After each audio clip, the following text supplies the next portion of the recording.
Hi, this is Dinesh Gangasani. Welcome to my channel think about this.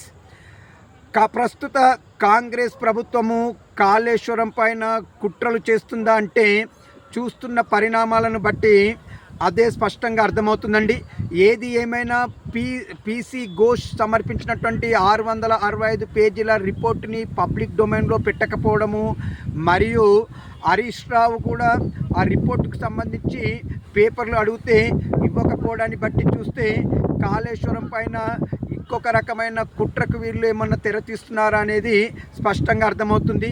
అంతేకాకుండా ఇటీవల హరీష్ రావు గారు ఆరోపించినట్టుగా కాళేశ్వరం ప్రాజెక్టులో భాగంగా ఉన్నటువంటి పంప్ హౌజ్లని కొద్ది సమయం మాత్రమే ఆన్ చేస్తూ మరియు ఆఫ్ చేయడం వల్ల ఆ పంపులకి ఎఫెక్ట్ పడుతుందని చెప్పేసి హరీష్ రావు కూడా ఆరోపణలు చేస్తున్నారు.